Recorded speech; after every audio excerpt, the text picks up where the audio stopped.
సాయంత్రం నుంచి అర్ధరాత్రి మధ్యలో అన్నాను. ఇప్పుడు అర్ధరాత్రి కొనసాగుతుంది, అర్ధరాత్రి ఇంకా ఉంది. ఓకేనా? ఉంది, ఇంకా గాళ్ళు అవి ఉన్నాయి కదా, ఇంకా గాళ్ళు వస్తాయి.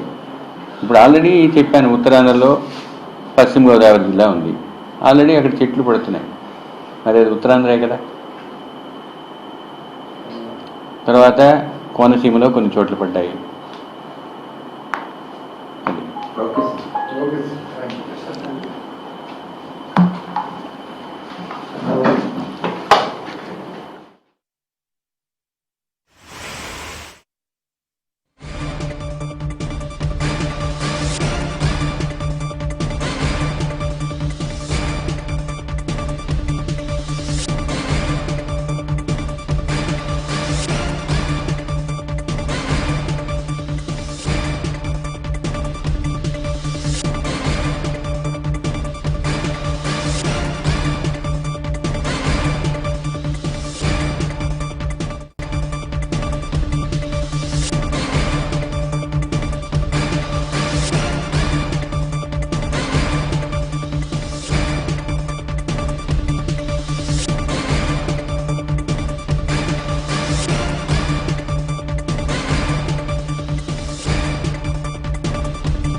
ప్రస్తుతానికి అంటే ఈరోజు అర్ధరాత్రి సమయానికి మచిలీపట్నానికి 50 కిలోమీటర్ల దూరంలోనూ, కాకినాడకు 100 కిలోమీటర్ల దూరంలోనూ, విశాఖపట్నానికి 240 కిలోమీటర్ల దూరంలోనూ కేంద్రీకృతమై ఉన్నది.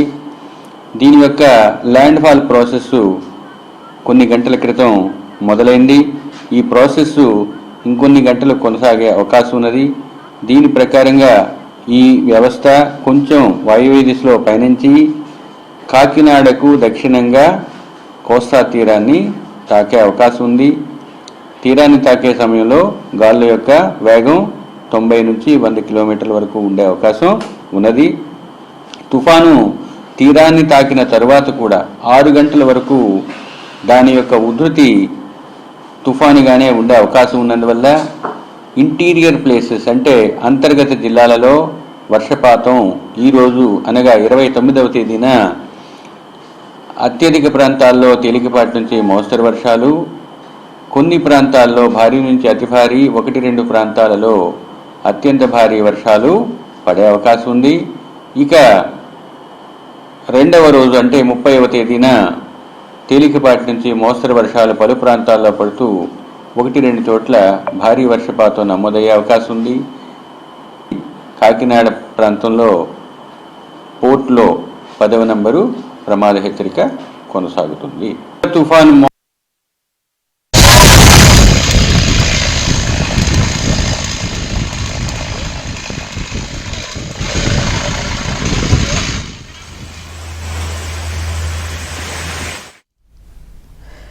ఏపీలో మంతా తుపాను విధ్వంసం సృష్టిస్తోంది. తుపాను ప్రభావంతో భారీ వర్షాలు కురుస్తున్నాయి.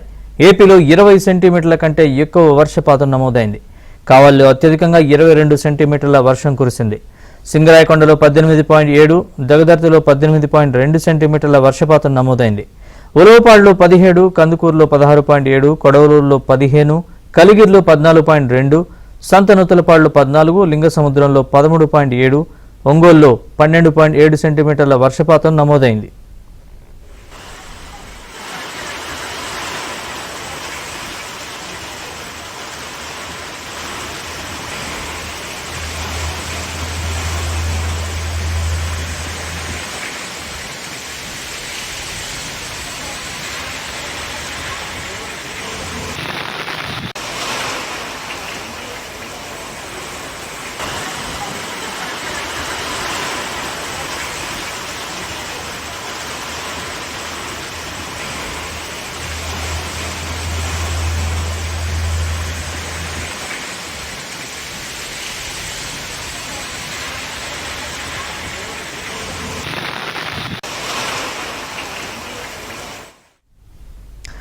మొంతా తుపాను మరో 2 గంటల్లో తీరం దాటుతుందని విశాఖ తుపాను హెచ్చరికల కేంద్రం అధికారి జగన్నాథ్ కుమార్ తెలిపారు.